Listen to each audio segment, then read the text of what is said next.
Bienvenidos. Hoy aprenderemos sobre los aminoácidos. Los aminoácidos son compuestos bifuncionales muy importantes a nivel biológico. Son las unidades básicas de las proteínas, además de cumplir otras funciones biológicas. Por definición, un aminoácido es una molécula orgánica que tiene un grupo carboxilo y un grupo amina. Pueden presentar otros grupos funcionales distintos, pero estos van a ser los más importantes. Los aminoácidos responden a la siguiente estructura general: un carbono central, un grupo carboxilo y un grupo amina unidos a ese carbono central, un hidrógeno y una cadena lateral representada como R. Esta cadena puede tener diversa naturaleza. Como podemos notar, el carbono central es un carbono quiral. Esto caracteriza a los aminoácidos proteicos, es decir, a los que encontramos en la estructura de las proteínas, porque técnicamente cualquier estructura con un grupo carboxilo y un grupo amina sería un aminoácido. Sin embargo, los aminoácidos proteicos se caracterizan por la estructura señalada anteriormente y porque el carbono central es un carbono alfa, esto es el segundo carbono después del carboxilo. En los aminoácidos proteicos las cadenas laterales varían y son las que identifican a los distintos aminoácidos y determinan su papel en proteínas específicas. Así encontramos aminoácidos con cadenas laterales simples como un hidrógeno, un metil o una cadena carbonada más larga, o incluso algunos más complejos como aromáticos, azufrados, grupos amina o grupos carboxilo adicionales. Los aminoácidos son compuestos generalmente solubles en agua, con altos puntos de fusión. Por la presencia del carbono alfa o carbono central quiral, todos, a excepción de la glicina, tienen actividad óptica, siendo los enantiómeros L los que tienen actividad biológica. Como señalamos, esta estructura general y características se aplican a los alfa-aminoácidos o aminoácidos proteicos. Aunque existe una gran variedad de aminoácidos, se han descrito alrededor de 300 de tipo alfa, beta, gamma, entre otros. Los aminoácidos tienen propiedades químicas muy particulares, dadas por la presencia de dos grupos funcionales tan antagónicos como el carboxilo y el amina. Una de ellas es la capacidad de autoneutralizarse. Explicamos esto. El ácido carboxílico es un típico ácido de Bronsted-Lowry. En soluciones acuosas, el carboxilo cede el hidrógeno cargándose negativamente, porque está donando un protón. La amina es la base típica de Bronsted-Lowry. En soluciones acuosas acepta un hidrógeno cargándose positivamente. Bueno, un aminoácido en solución acuosa tiene los dos grupos funcionales: el grupo carboxilo que cede el hidrógeno y el grupo amino que lo acepta. Esto es como si el compuesto se neutralizara, formándose una especie de sal interna con dos cargas, una positiva en el amino y otra negativa en el carboxilo, que en suma son cargas neutras.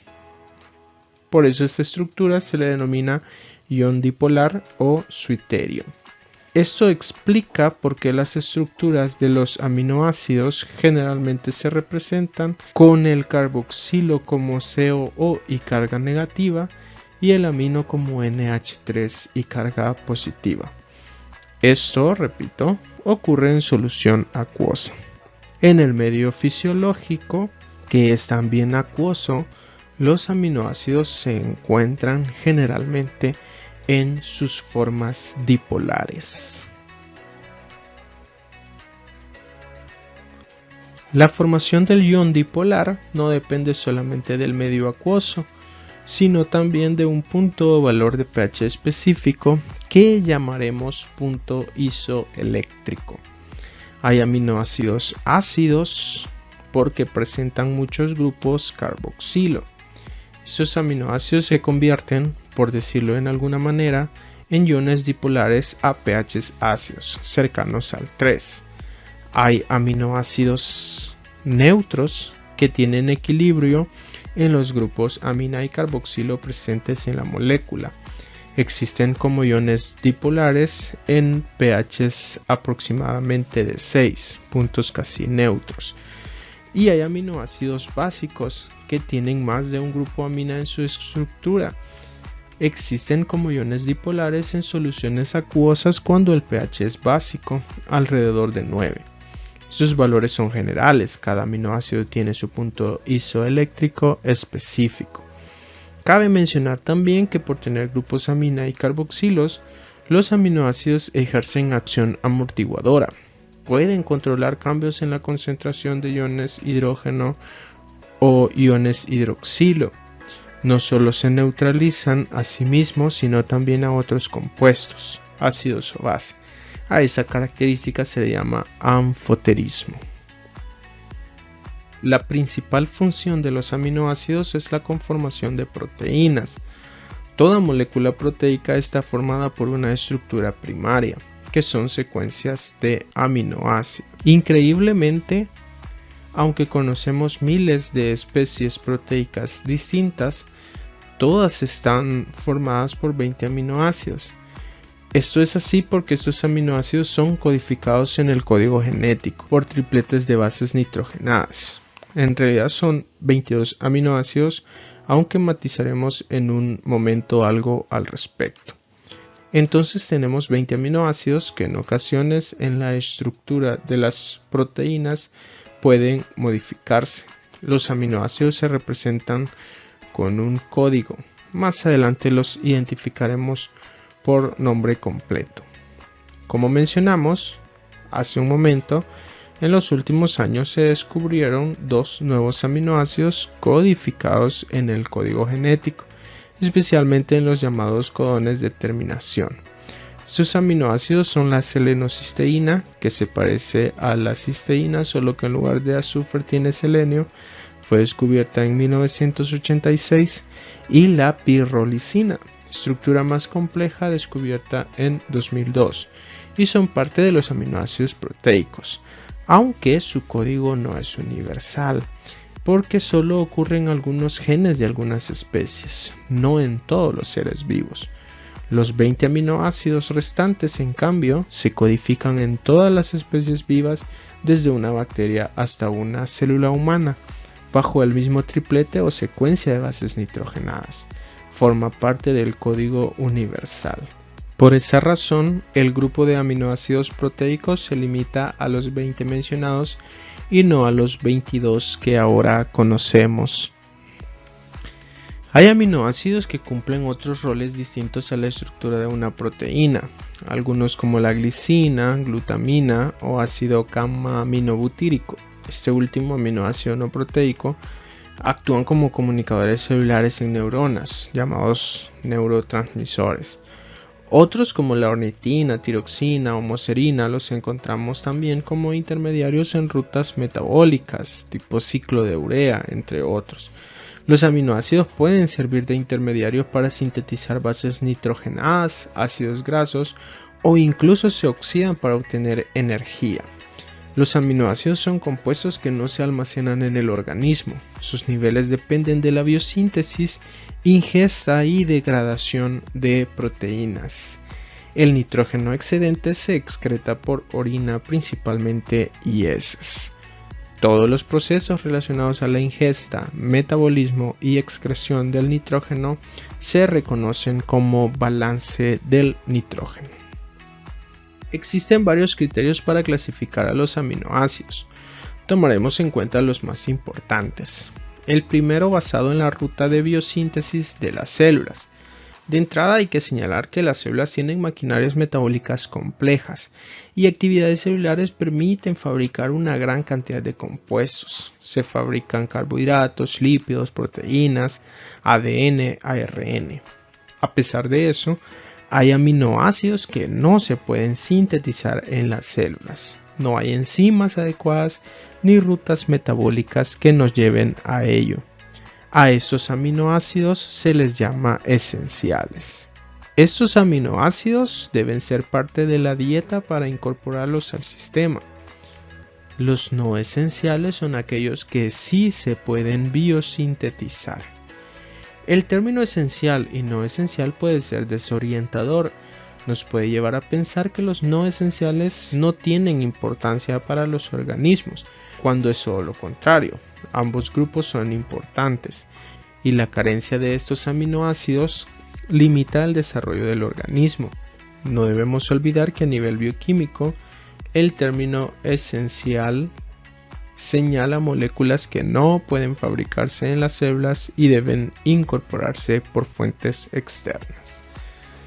Tenemos entonces que los aminoácidos esenciales son lisina, histidina, leucina, isoleucina, triptófano, valina, treonina, fenilalanina, metionina y arginina. La arginina se considera condicionalmente esencial en niños, en adultos es no esencial. Algunos autores colocan incluso a la histidina como condicionalmente esencial. Los no esenciales son alanina, cisteína, prolina, serina, glicina, tirosina, glutamina, asparagina, ácido glutámico y ácido aspartico. Estas clasificaciones pueden variar por especie y, como ya mencionamos, los autores pueden diferir en algunos aminoácidos en particular. Otra manera de clasificar aminoácidos se basa en las cadenas laterales. Ya explicamos que según la estructura general de un aminoácido, el carbono quiral tiene como sustituyentes un grupo carboxilo, un grupo amina, un hidrógeno y un R o cadena lateral.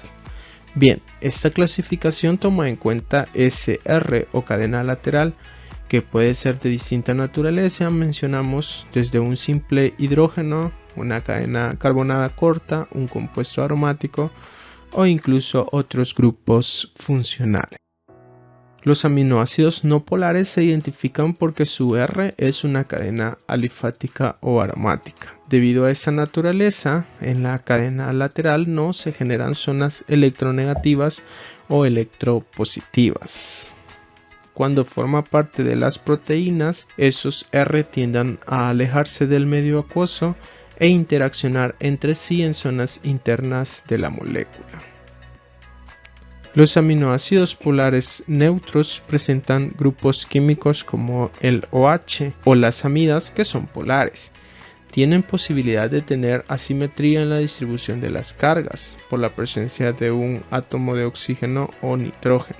Como consecuencia, la cadena lateral presenta regiones polares que permite que se formen puentes de hidrógeno con otras cadenas laterales polares en las proteínas. Los aminoácidos polares con carga presentan en su estructura grupos amino o carboxilo adicionales, considerándolos como ácidos o base.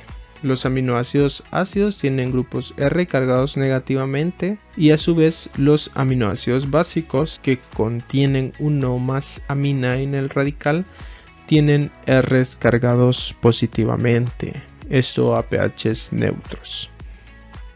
El último criterio que consideramos para clasificar a los aminoácidos es la ruta metabólica. Ciertamente todos los tejidos tienen cierta capacidad para síntesis y modificación de aminoácidos, pero es el hígado el sitio principal del metabolismo de estos. Los aminoácidos se clasifican en cetogénicos cuando la ruta de degradación los convierte en acetilcoenzima A o acetoacetilcoenzima A. Mientras los glucogénicos al degradarse producen piruvato o un intermediario del ciclo de Krebs como oxalacetato o alfa-cetoglutarato. Esta clasificación, sin embargo, no diferencia grupos de aminoácidos, pues los únicos cetogénicos son la lisina y leucina. Hay incluso aminoácidos que pueden degradarse siguiendo ambas vías, la cetogénica y la glucogénica. La importancia biológica de esto es que durante periodos de ayuno prolongados, moléculas como aminoácidos se convierten en fuentes energéticas, rindiendo CO2 y agua, además de ATP, siendo más importantes los glucogénicos porque se incorporan directamente a esa vía. La reactividad de los aminoácidos está ligada a sus grupos funcionales. Sin embargo, en estas moléculas se reconocen tres tipos de reacciones de importancia biológica. La primera es la desaminación oxidativa. El grupo amino puede ser liberado de los aminoácidos por oxidación. Los sistemas enzimáticos de algunos tejidos catalizan la desaminación oxidativa de los aminoácidos, convirtiéndolos en sus cetoácidos correspondientes por eliminación del amoníaco. Como señalamos, el aminoácido pierde su grupo amino. Este tipo de reacciones ocurren en medios fisiológicos que son acuosos y catalizados por enzimas. El grupo amino se libera en forma de amoníaco y el compuesto orgánico se convierte en un ácido carboxílico. No cualquier ácido, se convierte en un alfa-cetoácido. Esto significa que hay un grupo carbonilo en lugar del amino, en el carbono alfa, en el carbono vecino al carboxilo. Es una reacción importante en el catabolismo y anabolismo de aminoácidos, pues es una reacción que actuará en sentido degradativo o en sentido biosintético según las necesidades celulares. Algo que no podemos dejar de lado, que las enzimas como la glutamato deshidrogenasa están reguladas energéticamente. Concentraciones altas de ATP la inhiben y concentraciones altas de ADP la activan. Es una reacción de gasto energético. El subproducto de esta reacción es el amoníaco, el cual es tóxico. Este se convierte en urea y se excreta del cuerpo. La segunda reacción de importancia biológica es la transaminación, que es, como su nombre nos orienta, la transferencia de grupos amina de un aminoácido hacia un cetoácido. El aminoácido que pierde el grupo amino se convierte en cetoácido y el cetoácido que recibe la amina se convierte en aminoácido. Para esta reacción necesitamos un cetoácido, que será el, por decirlo de alguna manera, receptor, y un aminoácido, que perderá o cederá su grupo amino. Estas reacciones se catalizan con enzimas de tipo transaminasas. Ya señalaremos algún detalle importante acerca de ellas. Como indicamos, el cetoácido se convierte en un aminoácido y el aminoácido, al perder su grupo amina, se oxida en el cetoácido correspondiente. Como elemento importante, señalamos que las transaminasas necesitan el piridoxal fosfato, PLP, como coenzima. Este grupo es un derivado de la vitamina B6. Se une al centro activo y transitoriamente acoge al grupo amino del aminoácido antes de cederlo al cetoácido aceptor. Cuando predomina la degradación, la mayoría de los aminoácidos cederán su grupo amino al alfa-cetoglutarato, que se transforma en glutamato, pasando ellos al alfa-cetoácido correspondiente. Hay dos transaminasas importantes, como la aspartoaminotransferasa y alanina aminotransferasa, cuyos niveles en suero tienen un importante significado en el diagnóstico clínico. Estas enzimas, abundantes en corazón e hígado, son liberadas cuando los tejidos sufren una lesión. Por lo tanto, los niveles altos en suero pueden ser indicativos de infarto de miocardio, hepatitis infecciosa u otros daños orgánicos. La tercera reacción de importancia biológica es la descarboxilación, en la que, por acción de una descarboxilasa, se pierde un grupo carboxilo, dejando como producto una amina. El carboxilo se libera como CO2. La descarboxilación del aminoácido se cataliza por enzimas de tipo descarboxilasa, perdiéndose el grupo carboxilo. Las descarboxilasas actúan eliminando grupos carboxilo en cualquier tipo de moléculas, no solo en aminoácidos. En este caso concreto, la histidina, por ejemplo, produce histamina como producto. La descarboxilación de aminoácidos produce las llamadas aminas biógenas. Ellas o sus derivados tienen muy importantes funciones biológicas, como hormonas, neurotransmisores, inmunomoduladores, etc. La histamina, etanolamina, serotonina, feniletilamina, etc. Desde la tirosina por descarboxilación y otras reacciones se produce en la familia de las catecolaminas, dopamina, noradrenalina, adrenalina. El triptófano se descarboxila a triptamina y esta se convierte en serotonina, entre muchos otros ejemplos que podríamos mencionar. Los aminoácidos también se amidan. Si bien no es una reacción importante para la degradación o síntesis de aminoácidos, lo es para explicar la formación de polímeros a partir de aminoácidos. Para empezar, recordemos que los carboxilos y las aminas reaccionan entre sí formando enlaces amida, uniéndose las cadenas de carbonos provenientes tanto del ácido carboxílico como de la amina y liberando una molécula de agua. Bien, ya sabemos, todos los aminoácidos tienen un grupo amina y un grupo carboxilo, por lo que un aminoácido por su grupo carboxilo se puede unir a otro por su grupo amina. Todos los aminoácidos van a tener tanto grupos carboxilo como grupos amina, por lo que cualquier aminoácido se puede enlazar con una unión de este tipo a cualquier otro. El producto formado, una molécula conjugada, tiene un extremo amina libre y otro extremo carboxilo también libre, por lo que puede seguir formando enlaces de unión con nuevos aminoácidos, formando así largas cadenas, polímeros, que son la base para una proteína. La combinación de dos aminoácidos se le conoce como dipéptido, de 3 tripéptido, 4 tetrapéptido, hasta llegar a conformar los polipéptidos, conocidos mejor como proteínas, que son uniones de 50 o más aminoácidos.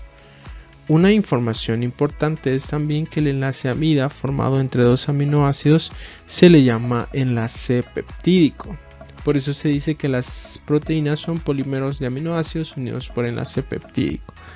También indicamos que si bien no existen limitantes para la unión de los distintos aminoácidos en una cadena, la secuencia es muy importante para indicar la especificidad de las proteínas.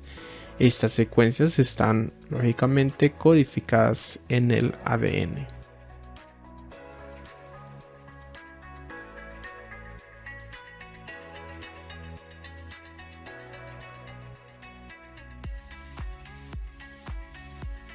Esto ha sido todo por hoy. Si tienes alguna duda, puedes dejarla en los comentarios y te responderemos.